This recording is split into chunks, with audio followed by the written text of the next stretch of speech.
Welcome to Handmade Happenings. I'm Marissa, and recently I decided to make a dress inspired by the opening credits of Barbie and the 12 Dancing Princesses.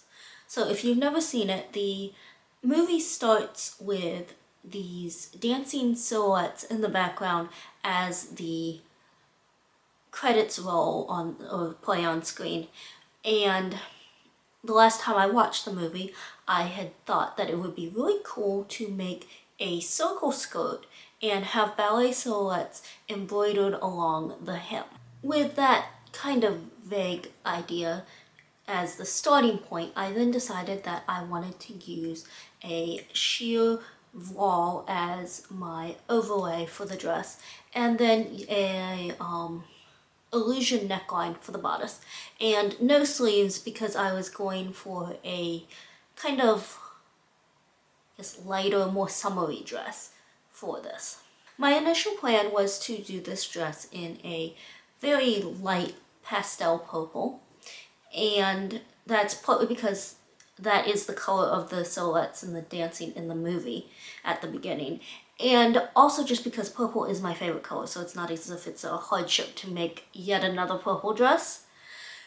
However, when I went to order my fabric, I was looking at the sheer voile, and I started to have doubts about whether or not the light purple was a good color to go with, because while I do wear a few purple things, I usually don't layer a lot of really pastel colors. And so I began to wonder if maybe the light blue would be better, because I have worn some lighter shades of blue, probably more so than light purple.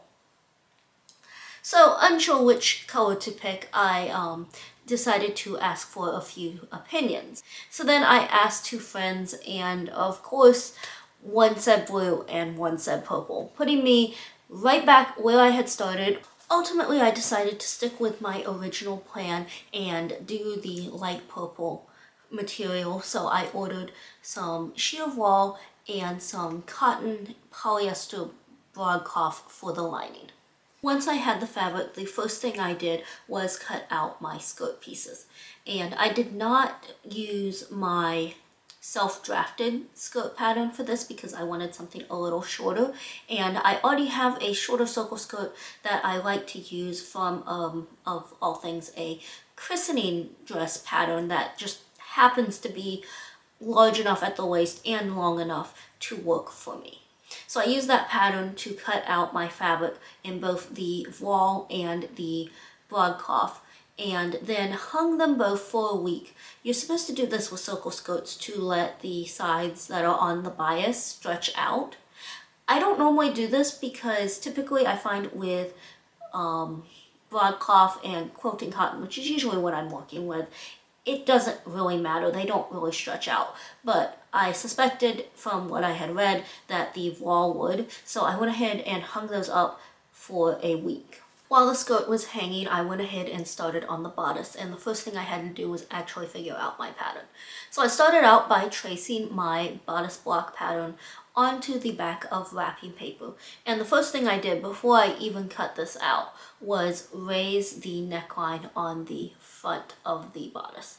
And that's because typically I make dresses with a side zipper, and because of that, the neckline on my bodice front is a little lower, like it's low enough that I can actually fit the bodice over my head without having that back opening. So I wanted it raised for this just because with the illusion neckline, you wouldn't get the same effect, I don't think, with a lower one. So I went ahead and raised that up a bit. And then I marked from underneath the arm side across the front at kind of a curve to mark where I wanted to cut the bodice pattern apart, so that like where the sheer part was and where the part that was not going to be sheer needed to be. I then cut it out and cut along that line across the front of, or across the middle of the bodice, and then added seam allowance back there where I had created that new seam. I did something similar for the back, except that I did go straight across from under the arm, straight across to the center back for that side and cut it out. added the seam allowance there, as well as a seam allowance to the center back of the back yoke. And that is so that I can have that opening there that would allow for the dress to still fit over my head, because I did still intend to use a side zipper. All of those pattern modifications left me with 4 different pattern pieces. I had the front yoke, the back yoke, and then what I called the lower bodice front and the lower bodice back.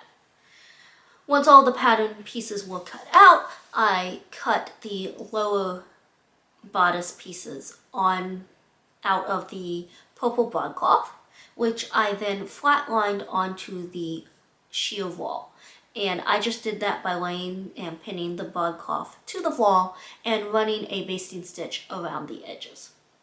Using the lower bodice patterns, I also cut out some like thin cotton wool, which I was going to use as the lining for that part of the bodice.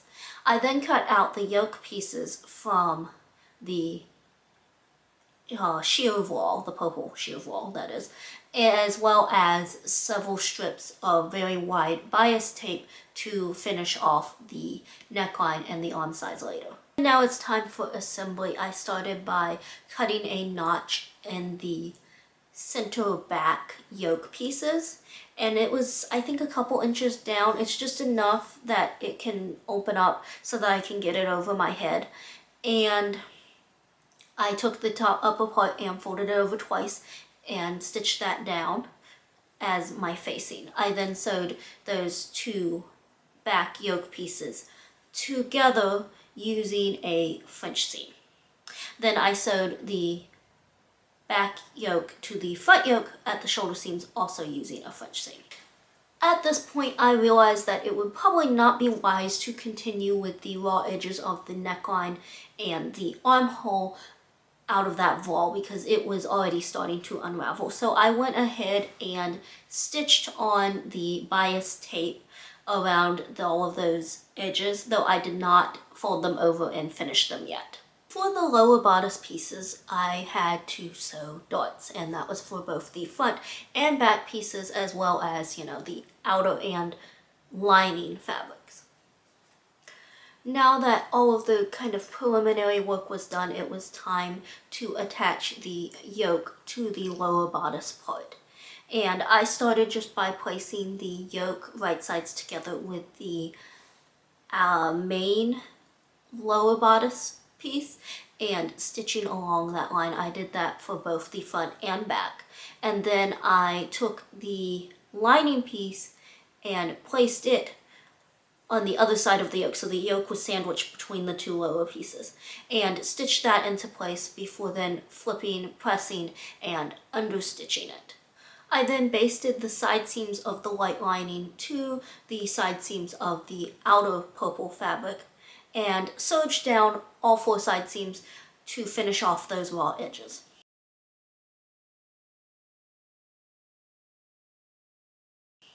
Next, I stitched up the side seam on the right side all the way and stitched about 2 inches or so down on the left side seam, leaving the rest open for my zipper later.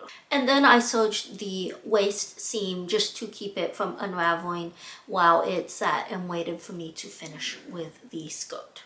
So after about a week of letting my skirt hang, I took the sheer voile skirt off of the hanger and repinned it to the pattern in order to recut the hem to level it out. This turned out to be a challenge in almost an unexpected way, in that I had a few spots where it almost seemed like suddenly the skirt was too short. And I don't know if I cut it wrong the first time or what, but I had spots where it had obviously stretched out and was much bigger. But then I had a few spots where it was almost shorter than the pattern, and I really don't know what happened there.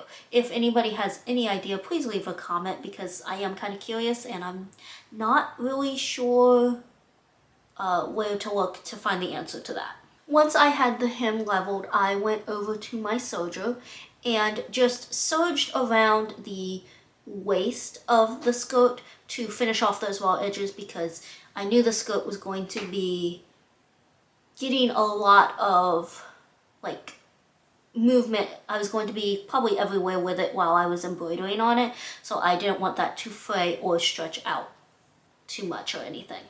I then set my soldier to do a rolled hem and began working to finish off the hem of the skirt. And this didn't go well. I also don't know why this happened, because I specifically buy the sheer voile that I do because it's been so easy to work with in the past.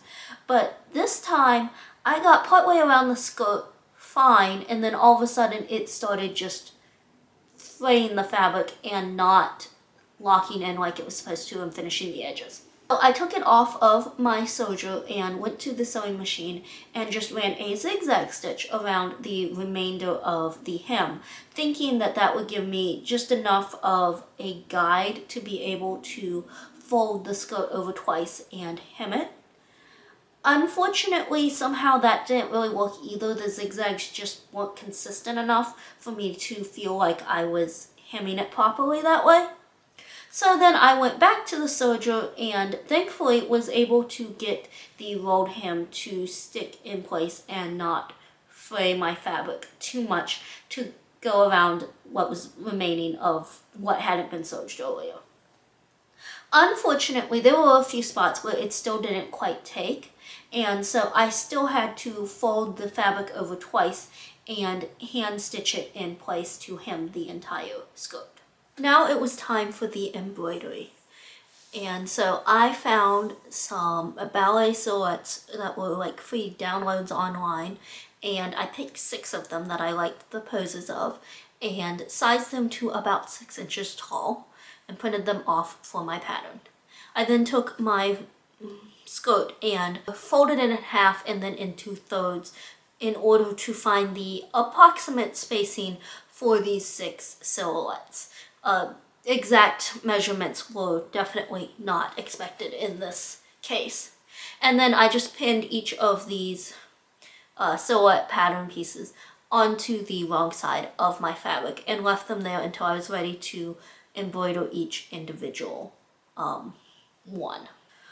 So I worked on each individual silhouette separately. So like I would start out by tracing the image onto the right side of my fabric.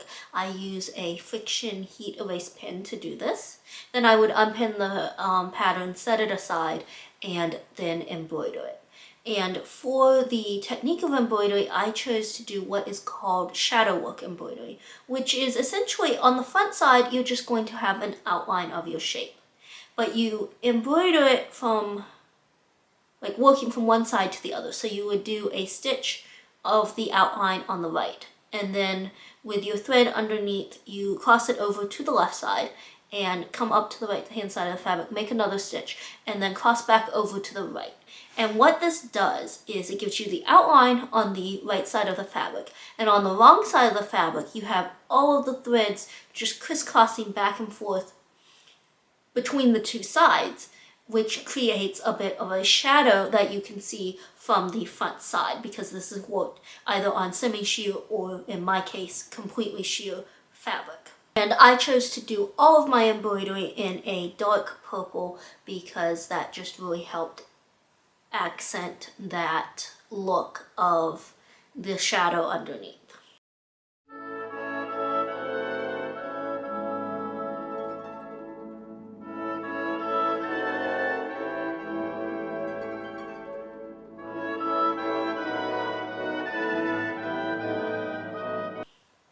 After I had embroidered all 6 of my ballet silhouettes onto the skirt, I laid it out on the floor, looked at it, and said, that is too far spaced out, and decided that I needed to have a few more. This was something I had considered before I had started, but at the time it looked about right.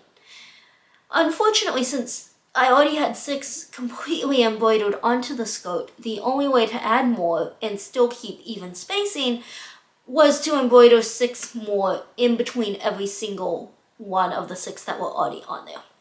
So I just used these same 6 poses and replaced them on the fabric with the only rule being that I didn't want the exact same pose right next to each other. So as long as, you know, the ones on either side that the new one was going in between did not match, it was fine.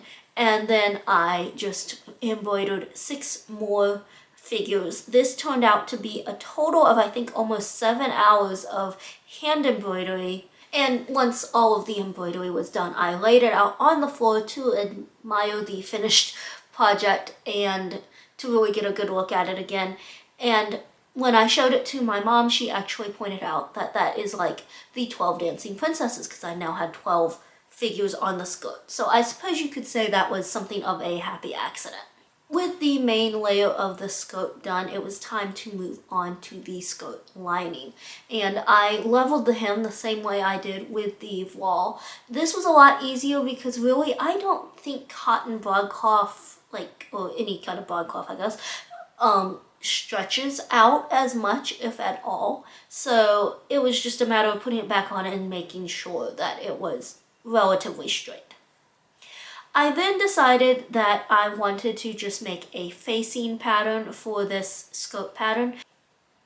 So I paused my work on the project to do that. After that was done, I cut out all of the pieces and seamed them all together into one big circle, which I then attached to the hem of my skirt lining and stitched into place.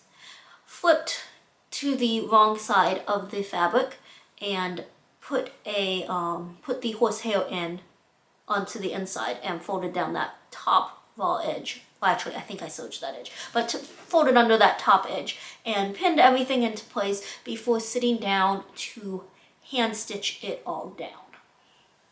At some point in the overall process of making this dress, I also took the bias that was the finishing on the neckline and the armholes of the bodice and folded them under and hand stitched those in place, as well as stitching on a hook and eye at that top opening in the back of the bodice. I also serged the waist opening of the skirt lining as well so that it was finished, because I had already finished the raw edges of both the bodice and the upper lining fabric. Then I basted the 2 skirt layers together at the waist and cut out 4 pocket pattern pieces. And then what I did was I decided where I wanted to be the front of my skirt and pinned it so that, you know, the front was there and I had the side seams, well, at the sides. And then I took the pocket pieces and used them as a guide to cut slits at those where the sides of the skirt were. And I cut them just a little lower than the length of the pocket piece that attaches to the skirt. I used the serger to finish the raw edges of those slits that I had just cut, as well as all of the raw edges of all of the pocket pieces. I then proceeded to attach the pocket just like I normally would on the right hand side, which is to stitch them to the side seams, or in this case those side slits that I had just cut into the skirt. And then place the skirt right sides together, stitch down the top of the slit around the pocket, and then down past the pocket to close up the remainder of the slit before tapering my stitching out off the folded edge as if I was sewing a dart. On the other side, I only attached one of the pocket bags to the skirt before attaching the pocket bags together, and then clipping and flipping it so that that was ready for attaching a zipper over on that side seam. I do have a more in-depth video on how exactly that is done, which I will link in the description. Then I ran a gathering stitch around the top of the skirt. This isn't exactly a gathered skirt, but it is slightly larger than the waist of the bodice, so it was more like easing the skirt into the size of the bodice waist. And then just attached the skirt to the bodice. Then I just attached the zipper onto that left side seam like I normally would. It was a little more tricky because I didn't have a completely open side seam. I only cut like part of the slit, but it was doable. I just had to be a little more careful with it. And after the zipper was in, what I did was I left like just a little bit of that slit unsewn, like not stitched to the zipper, and I went back and just closed that off the same way I did on the side without a zipper, by starting in where the seam allowance was and sort of tapering it out as if I was sewing a dart and coming off the fabric past the end of the slit. And with that, it was finally done and finally time to try it on.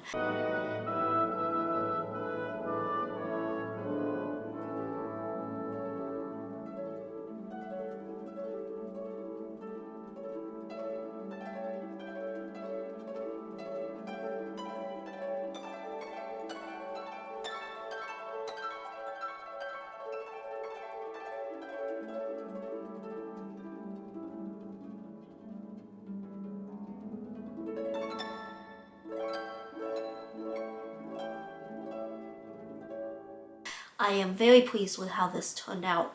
It was a long project for me, but definitely worth the end result.